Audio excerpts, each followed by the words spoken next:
Hi there, this is Bharath Divyang here. I'm the founder and CEO of Zugzwang Academy in Bangalore. I'm passionate about chess and teaching, and in the last 6 years, I've mentored and coached over 1,500 students personally. Today, I have a question for you. What is your chess personality? Let me show you. I'll actually find out what's mine and guide you through how you could find yours. So let's get started. Okay. So let's go to this website called Chess Personality. Of course, this makes sense only if you've been playing chess for a while. So let's click on taking the quiz. Okay, the first question: which side would you rather play in the following position? Black to move. Black to move. So my first guess or first check would be if there's something imminently attacking for black right now, which could turn the tables completely.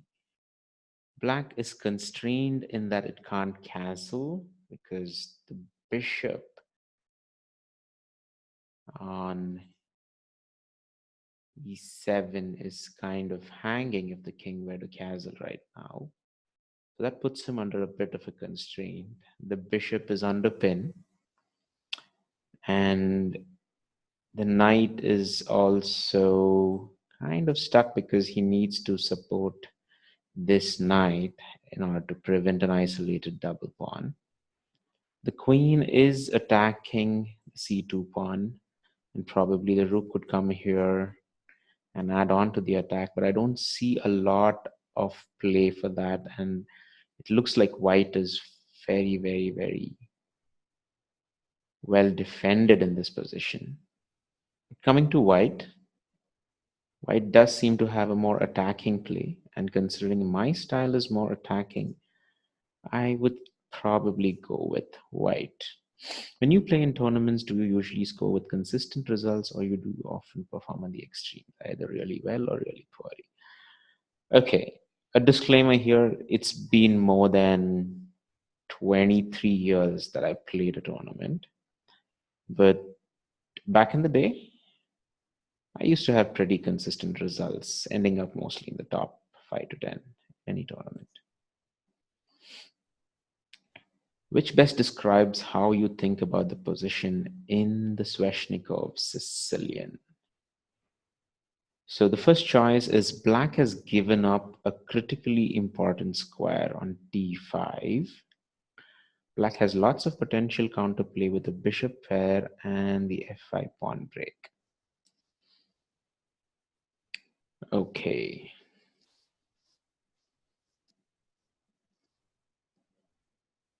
Let's evaluate this. So definitely the d5 square is critical, but for white to exploit it is going to take quite a bit of moves, during which black can defend it better, whereas black does seem to have a lot of counterplay,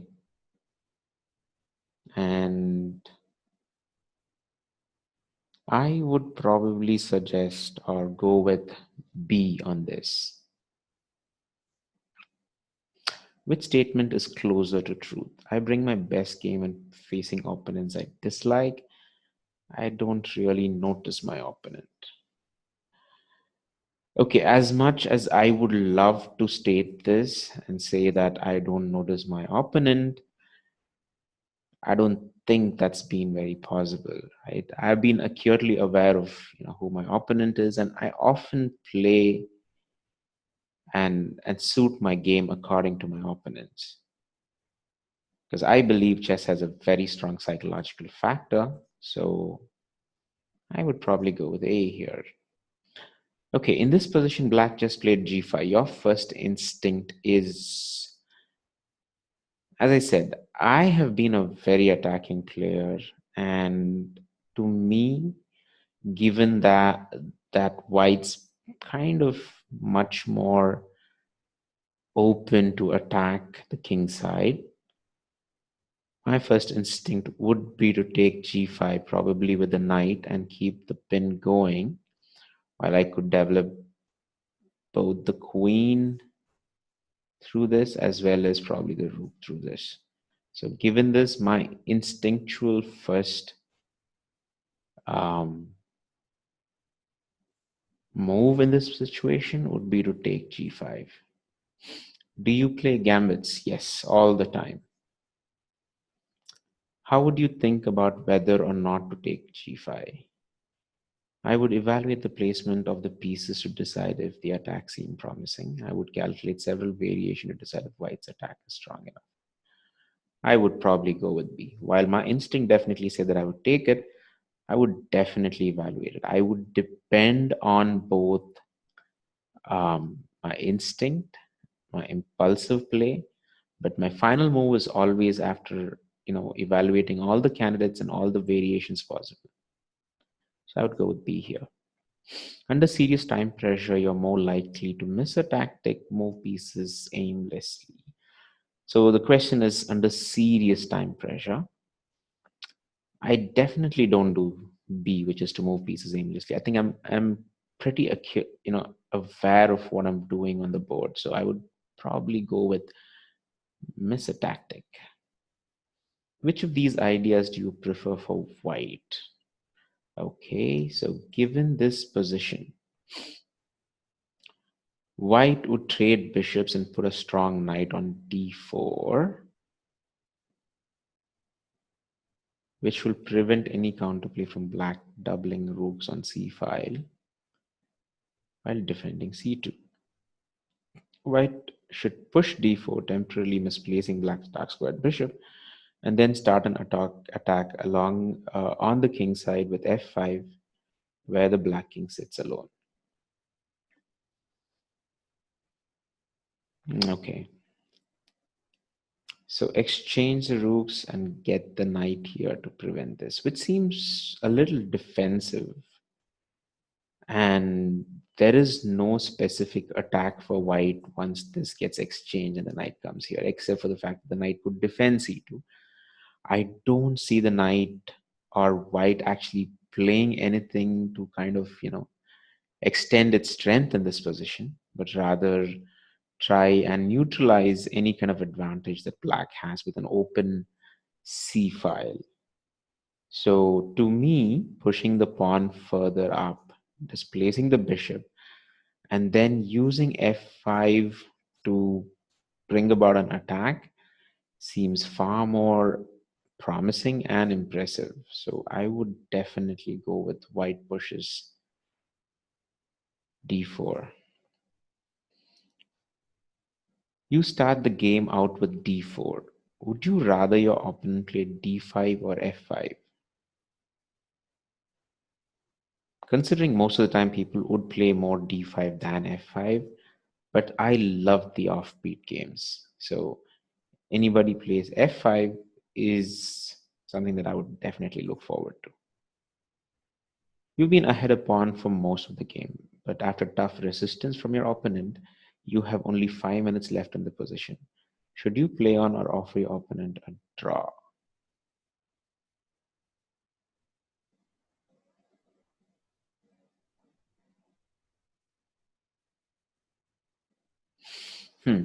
Keep pushing for the win. So instinctually, that's what I've always done. I would probably push for a win in this position. And I'm just trying to evaluate if there's anything that's obviously a win for white in this position, which would need just 5 minutes for me to do that. But this is an endgame position which requires a fair bit of thought. And in this position, I would keep pushing for the win for sure. And I think I should be able to find a win. And If not, given the advantage, I think the draw could be an eventuality in any case, and there's no reason for me to actually pick it up right now. What statement does comes closest to your feeling? It's always been a joy to be paired with someone who you've crushed in the past. The odds of winning are slightly higher against opponents one has previously beaten. Hmm. I'd go with B, more from a statistical, experiential point of view. With plenty of time on the clock, what would you do in this position? Okay, so we have two rooks and a minor piece. Trade on e6. Play rook d7 because the endgame is good for white, or redirect the knight to c3 via a4 to preserve the better minor piece. Invest some serious time calculating whether n into e6 achieves anything concrete.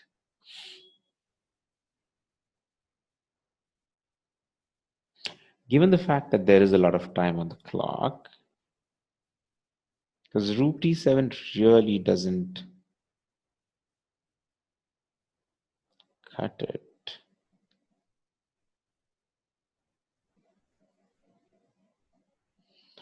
The reason being, if I were to exchange this and the rook takes the knight back and I bring rook d7 and this rook comes back and then I bring the other rook to defend this one, he could just say play this, exchange things out and keep this move here. And I wouldn't really have a lot of counterplay at this point of time, right? With not being able to attack this pawn here nor attack this pawn here as long as the rooks are here. And my guess is black would never exchange the rook, giving me the seventh rank. So it would kind of be a status quo, with both the kings in a position to start moving in. So I would really spend some time investing and looking into the possibility of what happens after any six. And if that status quo of the rooks are maintained, to see which king is more powerful to actually make a difference in this position. So I would go with B. What do you think? I'm a very tactical player, so I would definitely agree with this. That it's a lot of tactics, but off late, I would suggest that tactics are just one part of the game, and there's a very strong depth to chess in terms of strategy. And to say that strategy and everything else kind of occupies just 1%, I wouldn't really agree. I'd probably disagree with that. How do you feel about this wild gambit line for black? Whoa, this definitely looks pretty crazy.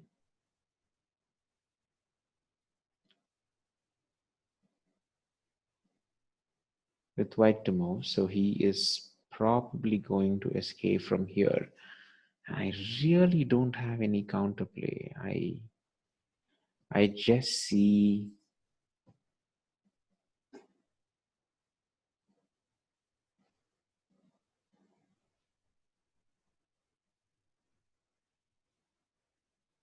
I mean, he could just move something like here, and then could completely castle out. And I don't see a lot of attack. This seems to be a very uh, wild attempt at trying to create some kind of an imbalance. So I'd go with A. Broken something I yelled out loud? Nope, not really. I'm pretty calm and collected. But yeah, a loss definitely hurts in chess. White to play and castle king side or queen side. Okay, this kind of looks like a French exchange, and I have always been one to advocate that imbalances need to be created And in this position, castling on the queen side definitely allows me the possibility of moving my pieces on the king side and bringing about some form of an attack. So I would definitely give my chances with the queen side castle, which is closer to the truth. I get excited or nervous before a game. I don't worry about the prizes, money, titles, and honors while playing. I just play my game. Okay, so in my childhood, I would definitely say I was way into A. I would get excited, nervous, kind of be invested. But over the years, I've matured and I've become more calm. And today, if I were to play a tournament, I don't think I'd be really bothered about the prizes, money, or titles. Well, I guess that's the one that I wanted to click and I just clicked it by accident. How would you come up with a plan in this position as white? Okay, this is something that I love, which is to actually think about the positional middle game. Consider the strengths and weakness of black's position, decide where my pieces feel best. I would calculate some line for white to see how strong various possibilities are. So I have always been one to evaluate strengths and weaknesses of my opponent and to play a very positional game, and which kind of requires me to think about the placement of my pieces. Right, I would calculate some line for white to see this seems not me, so I'd go with this. Which is harder for you to do? Identify my advantages and build a plan. Trade a good position for a strong attack. So, a good position for a strong attack is something that I do all the time. I do build up a good positional game, and then once I see the attack, once I smell the attack, I definitely sacrifice and willing to sacrifice the position for a strong attack. Whereas identifying my advantages and building a plan is also something I can do pretty well. So I would say I just need to choose one. And if I had to choose one, I'd probably go with A. So let's see what is it that I have. All right.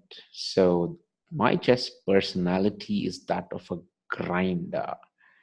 Anatoly Karpov, who's one of my favorites, was a grinder too. So pretty happy about it. So when it comes to the four possibilities of checking, or the four dimensions of my chess play, as expected, I'm more attacking than positional, um, more aggressive than solid. I think I have a slight intuition, but I definitely believe a lot in calculating, and I'm probably very calm, which is kind of true. And these are my recommended opening, though I don't much play this. And so let's read a bit about this. Grinders are players with an unassuming style that can hide just how intent they are on winning. They don't need to know opening theory to beat you. That's something I absolutely believe in. And I think that's like 100% true.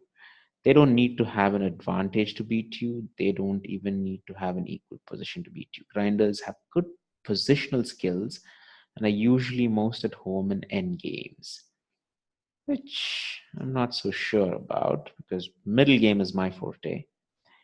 They are attuned to their opponent's weakness, which they use against them. On the other hand, they often know their own strengths and limitations pretty objectively and will make for good practical decision.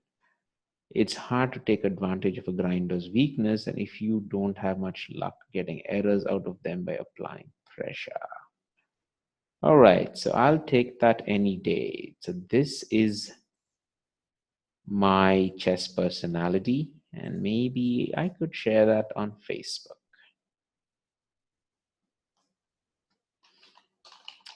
Anatoly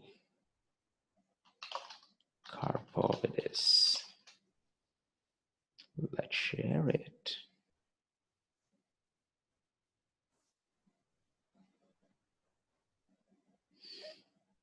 Okay, and maybe I could just take a screenshot of this. Oh, I'll do that later.